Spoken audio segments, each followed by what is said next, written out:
Hi everybody, my name is Tommy Cuevas, your personal cloud engineer here at Velosio, and today I'm going to be talking about what I like to call a ready-to-go web part within SharePoint.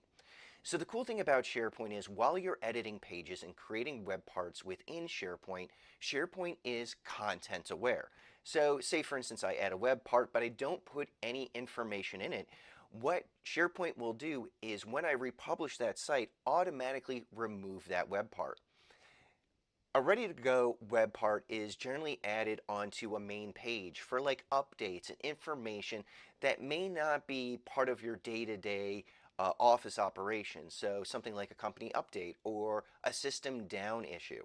So what I'm going to do is I'm going to show you how to add a ready-to-go web part.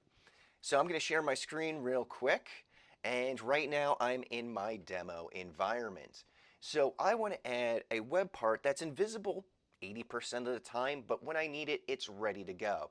So what I'm going to do is I'm going to click on my edit button here from my SharePoint environment, and now I'm in design mode.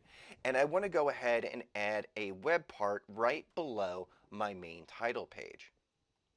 So I'm going to go ahead and just quickly add a text web part. Now this will work for any web part that you go ahead and add any information down. So I'm going to go ahead and say a big update, right? Let me go ahead and fix that. Update. So I'm going to go ahead and publish this real quick. And as you can see, once this is published, I have my text down here that says big update. Now, this could be for errors, for issues, for news that you want to go ahead and share with your organization.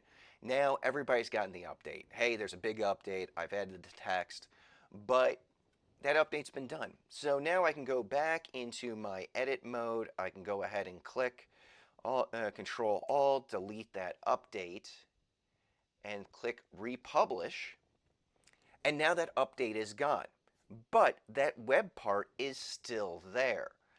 It's just invisible until I start adding more and more information to it. So big update now. I need, let's see, system down. So I click republish again. And now my web part has been updated. It's visible. People can see that we had a system down. And now the system is back up. I can go ahead, once again, remove that, republish, and the web part is now invisible. My name is Tommy Cuevas, your personal cloud engineer here at Velosio. If you have any more questions around SharePoint, Teams, OneDrive, or really anything within the Microsoft stack, feel free to reach at us at Velosio. Thank you for your time.